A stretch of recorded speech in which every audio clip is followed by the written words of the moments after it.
Ron Van Dam. There's nothing he won't talk about, which seems weird because normally he talks about nothing. You're listening to The Ron Van Dam Show on New England Broadcasting.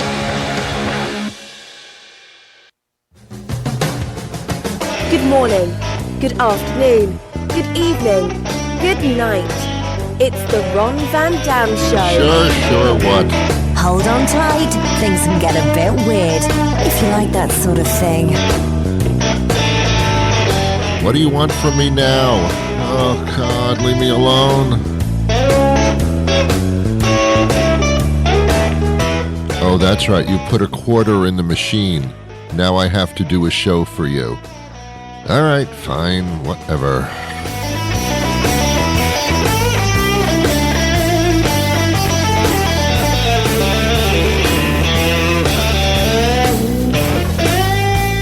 Sit back, relax, I'll take it from here. What you have to do is absolutely nothing, which is very similar to what I do. So you just be quiet and sit there, okay? I'll take it from here. I know what I'm doing. I've done this before. Don't worry about it. Everything's going to be fine. No one's going to get hurt. Just sit there and shut up. I'm sorry. Was that a little crass? Was that a little too forward? I'm sorry. I didn't mean to hurt your feelings. Oh, come here. Give me a hug. Come over here. Give me a hug. Go.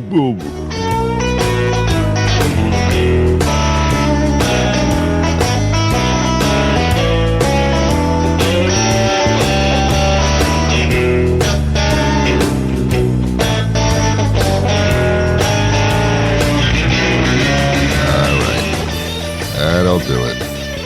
Let me introduce some of the people who make the show possible. I do this every once in a while because I don't pay them that much or anything. The music, Jason Shaw, composer, performer. He does the opening theme, the closing theme, some of the incidental music, incidentally. And he performs it for this show, so thank you, Jason. Then there's a lovely and talented, as well as lovely, John Shanahan. He's a comedy writer, announcer. He does radio himself. He's the funniest guy that I know, and I don't know that many people, to be honest with you, but still. John Shanahan, he's got his own podcast. Go to newenglandbroadcasting.com, scroll down to the bottom, and you'll see you got a link to his podcast, Hypnagogue. Excellent show, by the way. And then there's Nicole Reed. She is the British voice that you hear at the beginning of the program. Is she really British? I don't think so. She books many of the national interviews that we do on this program because I'm incapable of doing that and so many other things. But I'm capable of doing many, many things, but not everything because I know myself. I know what I can do. I know what I can't do. I know what I like to do. I know what I don't like to do. I know myself. I know myself.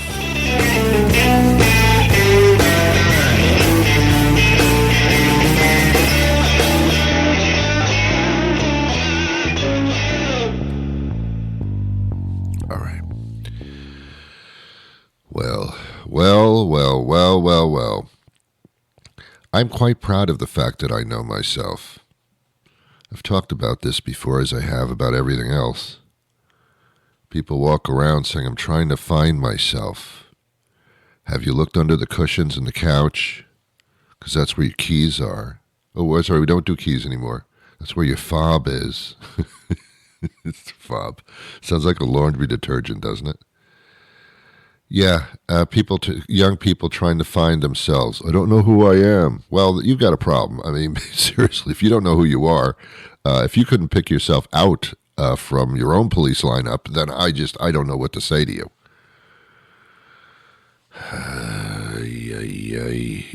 This show is about things that bother me. Did you get that idea? It is a show about nothing, but nothing is something to me. Yeah, it's the things that we all experience together. We might disagree on their outcome, but at the same time, we all go through them together. I'm trying to find myself. I don't know who I am. Well, look yourself up online. You'll find yourself. That'll tell you. Check your news feed, your post things, whatever. I don't even know what I'm talking about with that. I know who I am. I knew it from a very early age. Right after my mother shot me out of her little tunnel there, I knew as an infant who I was. And the older I got, like when I was 2, I had a pretty good idea of what my future was going to be. I was going to be an adult, whether I liked it or not. I mean, some kids don't make it, but I think I probably did, and I did. And then as a teenager and a young adult, I knew exactly what I wanted to be and where I wanted to go. And I knew what things I wanted to do and what things I did not want to do. I would not eat lima beans. I took a stand against lima beans very early in my life. I think by 4 years old, I was an anti-lima bean guy. I didn't even like Lima, Peru, because it had the word lima in it. I didn't care for it. Lima beans. Where is Lima? Where do you get these beans? Keep them away from me. They're weird. They're so soft inside. It's like, ugh. It's like I'm eating somebody's like mole or something. Ugh. That's disgusting. I still don't eat lima beans. See, but that's an example of I knew what I wanted and what I didn't want. Ron, would you like to go camping? No, I don't like to camp. I know it about myself. I've tried it before. I don't like it, so I'm not doing it. I know myself. I know that I'm obstinate and stubborn. I know that, and I wear it on my shoulders. I don't know if that's where you wear those things, but I mean, what I mean by that is that everybody can see that I am a little cantankerous, a bit opinionated, and good. That's now fine. I'm very comfortable with that. I'm comfortable. I notice everything that goes on around me. Everything that goes on around me. It's agonizingly terrible to have that ability, but I have it. And I know who I am. And if you want to join the party, come on in. But this is what you got when you walk into the house. This is me. And I love it, and I wear it. If there was a T-shirt that said, I am that douche that you probably wouldn't like to begin with, I would wear that. But I'm not sure on the spelling of the word douche, so I stay away from that particular T-shirt. I'm sarcastic. I think I am. I know I am. That's cool. It's fine. Sarcasm's fun, as long as you don't hurt somebody when you're doing the sarcasm.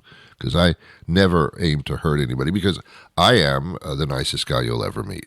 Ron, why are you doing this? Because I'm demonstrating that you've got to know yourself. Know who you are and own it. You have to own it. It's you. You got to own it. You can't lease it. You can't rent it. This is who you are.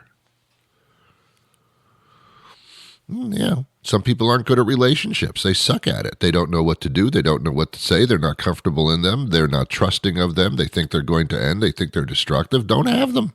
Don't have them. Answer. Easy. Go to a donut shop. I don't like jelly donuts. Every time I bite into a jelly donut, I'm going to get the jelly all over somebody, including myself. That jelly shoots out of there like a cannon. Who would eat that crap? Some people order it. Some people want it. The jelly donut. I won't eat a jelly donut. It's absolutely disgusting. Nothing belongs in that donut that's gelatinous like that. So I won't order it. I don't like jelly donuts. So sue me. I mean, a lawsuit against me because I don't like jelly donuts. I don't like jelly donuts. That's it. I know who I am. I am a man who doesn't like jelly donuts. Beyond that, I'm not too sure. Do you know who you are? Or are you still trying to find yourself? Have you looked everywhere? Some people find Jesus always behind the curtain in your living room. That's where you don't look. You don't expect to find Jesus there, but that's where he is, for the most part. I go to a supermarket locally near where I live, which would make it locally. That's the definition of locally. Something that's nearby you where you happen to live. And I like the supermarket a lot, and I don't know why. I like any supermarket because there's food in there and people. Food and people. Love it. I can't go wrong. There's a woman who is obviously touched in the head, and I'm not making judgments here, but she's always wearing the same clothes every time I walk into the supermarket. She's not in the supermarket. She's outside the supermarket. They would never let this lady inside the supermarket because they would label her crazy. She stands outside of the supermarket, and everybody that walks in, she says the following line over and over and over again, and she says nothing else. Again, never changes her clothes, does smell quite a bit from a distance, and here's what she says. Jesus is coming. Jesus is coming. Jesus is coming. Jesus is coming. And that's all she says. Now, she's obviously either quite religious, which she has a right to be, or she's a total nut job, which she also has a right to be. I don't know if the two are combined or they're separate. It doesn't make any difference.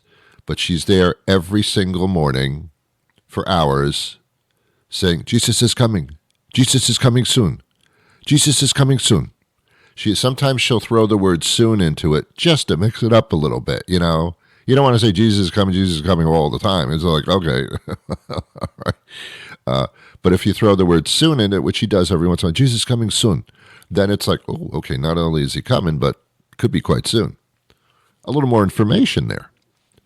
But every single morning, same clothes, same intonation, just over and over and over and over again. And one morning, I was fed up, because this is who I am. I get fed up. And she's there near the door to the supermarket. They don't throw her out because she's a lovingly crazy person.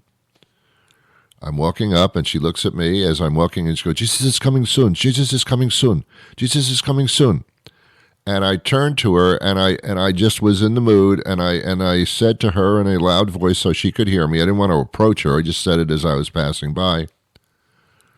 Jesus is coming soon. Jesus is coming. Jesus is coming. And I said, and I yelled at her, sort of, and I said, you said that yesterday, and he hasn't shown up yet. She didn't respond. She heard me, but she just kept on going like the Energizer rabbit that only has one function, and that's to beat the drum. Jesus is coming. Jesus is coming. Jesus is coming. All right. I think you're crying wolf here is what you're doing. If you have a connection to Jesus, could you just tell him to show up then? Don't tell me this is going to happen soon and then it never happens. Don't do that. Don't do that. And even if he did show up, what's he doing at the supermarket? Well, it doesn't make sense. Wouldn't he show up somewhere else? Why in front of the supermarket? Well, I don't think she means that he's going to show up in front of the supermarket. Just in general, he's going to be coming soon. Okay, fine, whatever. I'll be on the lookout. And to an extent, I say to myself, poor lady, because obviously there's something wrong upstairs, Again, if you religiously believe that, that's fine, but you wouldn't stand in front of a supermarket and say nothing else every single morning for a year. I mean, you just wouldn't do it. So do I feel sorry for her? In a sense. In another sense, she's spreading the word, and that's who she is. She's found herself. Her job is to spread the word of anticipation. Whatever. Anyway, knowing yourself and finding yourself, very, very important. I grew up in a generation where everybody was saying that. I have to find myself. I don't know who I am. And I always say, well, send yourself a letter and see where it shows up, and that's who you are. When you open the envelope, it's addressed to you, so that's your name. It's a name that's been assigned to you by your parents or whatever, by your test tube, whatever the case was. That's who you are. And have you ever had any experiences in life? Yes, I have, Ron. Well, they should have told you who you are by now. I don't think you're paying attention. I don't think you want to know who you are. I don't think if you knew who you are, you would like it very much. Maybe you're better off not knowing who you are. How about that concept? I'm trying to find myself. Hey, I got a tip for you. Stop looking. It's not worth it. When you find yourself, you may not want you. You may throw yourself back and try to find yourself again. It's an ongoing problem you have. I talked about this a few days ago. It's the midlife crisis. This is when people are unsatisfied of where they are in life at that particular time. They thought they'd be somewhere else at this juncture in their life, but they're not there yet, and they don't see any way to get there, and that bothers them, that they've reached an age that they haven't achieved their goals. Let me tell you something. Goals are interesting. I'm not talking about field hockey or soccer or football. I'm talking about you. Goals are interesting because you're not the only one that you need to achieve those goals. It kind of takes a village. Remember that? Remember who said that? Hillary W. Clinton. I don't know if W is the middle. It just makes her sound better. Yeah, it takes a village because it kind of does. You have to influence other people to help you along to reach your goal. There are some things you can do on your own, like lose weight, have a healthier life, start your own business. But even starting your own business, you're depending on others to accept your business and to give you money for whatever you're doing. Money you can't pay yourself, so somebody has to say, I'm going to give you a shot, or I like what you're doing, or whatever. Nothing is solitary except for trying to lose weight. And everybody can lose weight if they just stopped eating all that shit. So there are goals that you can meet that do make yourself feel better. But those aren't the goals you're talking about, I don't think. I think you're talking about career goals or having a family or something. Oh, you can have a family. You can marry any schmuck in the world. You ain't going to be happy, but you can do it. If you're a woman, you can pump a child unless your doctor said, no, you're not capable of doing that. Well, then you adopt and whatever. You know, there are different avenues. But this goal thing really depresses people. It's called the midlife crisis. And it's tough. It is tough. Some people go through it earlier. Some people go through it later. Then there's the menopausal thing, where the hormones for women actually change. That's frightening in itself. That's like Jekyll and Hyde stuff. That's like, whoa, the body's actually like changing inside. Whoa, that's freaked. The only change men go through is that they pee more often as they get older. That's about it. Beyond that, not so much. You know, various things occur, but not so much. Your first colonoscopy, that's something for a guy, you know, but women have to have colonoscopies too. Oh my God, okay. Poor women, huh? I love women because they are all attractive. Every woman is attractive in their own way. Men, God no. God no. God no. But every woman is attractive in some sense. And some of them know it, some of them don't. But they all are. But there's a price to pay for looking good. There's a price. Yeah. It's the thing. It's the life cycle thing. That's it. I have a fly in my house. I don't know how it got in my house. It's winter where I live. It's a house fly, just one. And it's been in my life for 3 days now. And I have a fly swatter, but this fly is like on speed or something. This fly like never lands. It's like a hummingbird. It just, you know, you can usually get the fly. If it's on the wall, you can swat it or capture it, whatever. I tend to try to capture it and then set it free outside. I figure that's the only way I'm going to heaven, if there is a heaven, which I'm not too keen on. Anyway, yeah, so I try to, I don't want to kill any animals. I mean, you know, unless I got to eat them, you know, but I'm not going to kill them. Not me.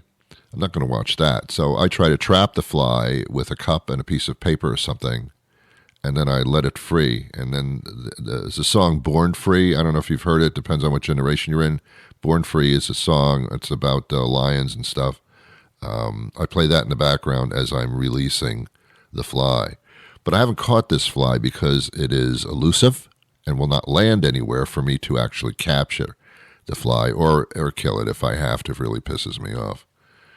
It's in every room of the house. I don't know how it gets into a room even though the door is closed. This fly and I have actually set up a relationship with each other because it's kind of like Tom and Jerry, which is a cartoon, and again, generation gap going on here, where I'm trying to capture the damn thing, but it won't let me, and now it's kind of like a relationship that we're having. It's very, very interesting. So I Googled houseflies. Sorry, I did Google it. It was a weak moment in my life. And I Googled houseflies, and it said houseflies. I thought houseflies only live like for 3 or 4 days, and then they just die automatically, and you find it on the ground, and you flush it down the toilet and have a funeral. But apparently, according to the Google thing, houseflies can live for up to a month, sometimes longer if they're stuck inside because they have food and they have warmth.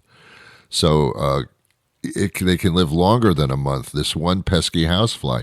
And I figure I got to get it before it multiplies, but how's it going to multiply? Multiply if it's the only fly in the house. Maybe it'll find another fly or let one in, like, hey, he's not home, come on in. I don't know. It's a conundrum that I'm having. Anyway. All right. The holiday season is upon us. It is my job as an American and as a human being to impart some guest ideas. I'm sorry, not guest ideas, gift ideas. See, when I talk too much, I use the wrong words. It's lovely and it's adorable, but it's wrong. He has gift ideas, not guest ideas. Gift ideas. And some of them are quite incredible, different, and I like that. We're going to talk to him, but first we're going to take a short commercial break because you're not paying for this. Somebody else has to, and that's the way we do it here. What are you having for dinner tonight? You going to go out? Mike Bako joins us now. He's a trends editor for the Daily National. We speak to them whenever we need some ideas for gift ideas or lifestyle enjoyment. Thanks for being with us today, Mike. Thanks for having me, Ron. Well, we're all in a quandary as to how to make shopping easier and more efficient because we don't know what to do this year, to be honest with you. So I turn to you. Let's start with technology. That's everybody's interest these days. Yeah, absolutely. I mean, technology is kind of not only changing how we enjoy things, but also changing the way that we shop. Going into a store for a lot of people is just something that they don't even do. So obviously they're utilizing tech, going to Amazon. Obviously that's the easiest to go through to. But also, one thing that I would advise people to do, especially this time of year, is to, instead of going to Amazon, go to the actual store or brand websites. Oftentimes they're going to offer you discounted rates if you go to Gap or Banana Republic or Old Navy, or if you're trying to get something from Nike. Oftentimes you think, Amazon will have a better price, so it'll be easier. Right. A lot of times brands know that, so they want to give you an incentive to go to their website and buy direct to them. So when you're thinking about tech, obviously there's great products that are out there. New cell phones, there's new cell phones out from Samsung. Apple just released their cell phone. But really the big thing is, if you want to utilize tech, kind of go to the source and use websites that can offer you a discount. So that would be like my big takeaway. Yeah, everybody's looking for a discount these days. That's for sure. But at the same time, you want to give a gift where the recipient says, "Wow, how did you know? I've always wanted that." Or, I mean, that's the big delight in giving a gift. That's definitely the big delight in giving a gift. And this is going to sound a little sort of creepy, possibly, to some people. But here's one of the things that I've done with some of my coworkers and people that I want to get gifts for. Mm-hmm. I look on their social media accounts and I see some of the things that they're doing or that they're up to. So I have a coworker and I noticed that he's taking a pasta making class, posts to his Facebook, posts to his Instagram account. So I think, okay, he's talked about it in passing, but I see every week he's going to these classes. So what I'm going to, at the holiday time that's coming up, I've already gotten him some fresh made pasta that's going to come delivered, some sauce and different things like that. So that's a specific example of, hey, I know this person's doing this. But if you're if you've got a cousin that lives out of state, or you've got someone that you're not super close to, or kind of getting a shopping list from them, go on their social media accounts or kind of see what they're doing, or just kind of plant the seed with what shows are you watching or what have you been into lately. We're all kind of like living these separate lives now in some way. But if you just do a little bit of research without actually asking another person, hey, what's on your shopping list? You feel a little awkward asking another adult what's on your shopping list or what would you like to have. So if you do a little bit of digging, there's always ways to kind of figure out that information. That is brilliant, Mike. My God, you should write a book about that. That's really, I mean, man. Okay, let's talk about games. Now, when it comes to games, I have 2 kids, so there's one. You could come up with any sort of number of gaming systems. There's Nintendo, there's Xbox. You could do it on the PC.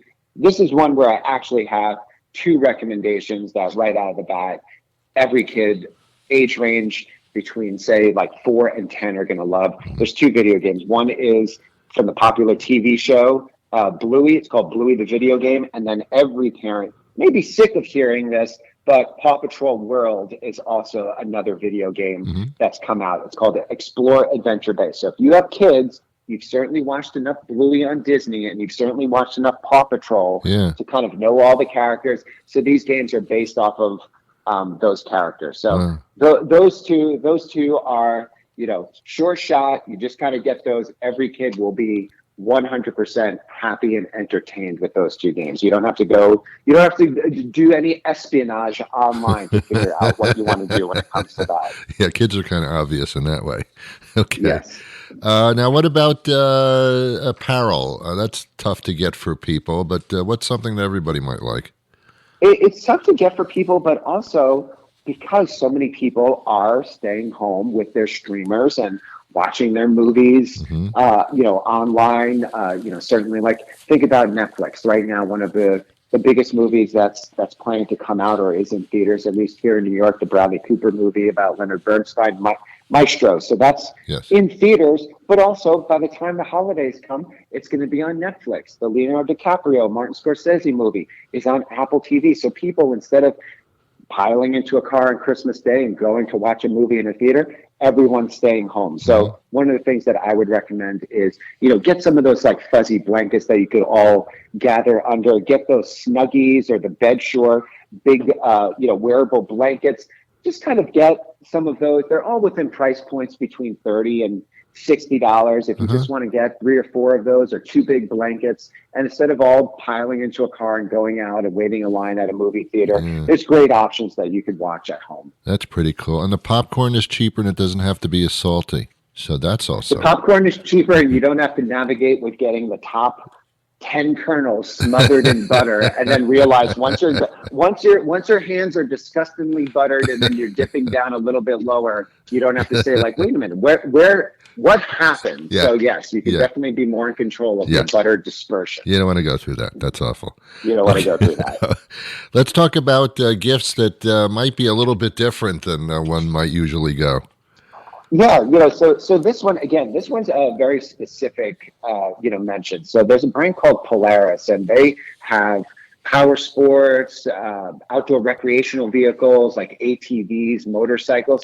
You could go to one of their Polaris Adventure Outfitters, and you could, if you're a city guy or even if you're not, you could go out there and you could spend your day kind of living the outdoor thrill-seeking adventure life. So if you go to their website, Polaris.com, you can find out where all these different adventures are. So even if it might not be, in your backyard, it's worth an hour drive. You can make a day out of it, kind of like pile some friends or pile some older kids into a car and definitely make that an outdoor adventure. So it's everything from, hey, just being thoughtful and, getting your friend something or a loved one something that they may want to, hey, planning a day or planning like an adventure weekend and going to one of these sites. So a lot of different options this time of year. That's different than just a material unwrap it box thing. Yeah, absolutely. Cool. Okay, so so go for the discounts and the good deals you're saying. That would be my key, especially if you've got a lot of people in your life who you have to buy gifts for. That's my big takeaway. It's do a little research, think about the things that you've done with people, the things that they've said. Certainly, as we mentioned, the things that they've posted online. Yeah. You can get more bang for your buck that way than just kind of going out and buying a gift card or a gift certificate for someone somewhere, or for spending on something that they probably won't want. Yeah. Well, this is the time to take action on everything that you talked about, because we're getting close to the too late to ship area. So don't put yourself against the wall and, start looking at this right now, I would suppose. Absolutely. Plan ahead. Okay. You can find Mike on outlets like Reuters and Inside Edition, Fox Business, ESPN, WPIX in New York, which is one of my favorite stations. All over the place you'll find him. And tell us the website to visit to get some more ideas for now and forever. Yeah, I've got some background information on my Instagram account, so you could go to Mike Bako, or you could also go to dailynational.com. Really enjoyed it, Ron. Perfect. Hey, you take care of yourself, Mike. Thank you. Looking to try somewhere new for dinner tonight? Come to that bar near your house with a new chef out on work release, ready to tempt your taste buds with delicious specials. Start off with deep-fried meat and cheese things, crispy on the outside and nearly warm on the inside, with a house-made dipping sauce that's almost certainly just mayonnaise and ketchup. How about a pepperoni pizza served hot and fresh out of the supermarket? Or the big quarter-pound hamburger cooked just the way you like it, as long as the way you like it is well done or inedibly raw. Order a local craft beer from a wide selection that includes IPAs, and of course, IPAs. And when you're ready for dessert, the bartender can point you to some place that actually does that kind of thing. Ready for dinner? Head to that bar near your house. Not too far to drive, just a little too far to walk. We'll see you there. Well, that'll do it for me today. Thank you to my guest. Thank you to you. I'll be back again tomorrow with a brand new program. Maybe by then you would have found yourself. That would make it a little bit easier for everybody. But until that time arrives, I wish you peace.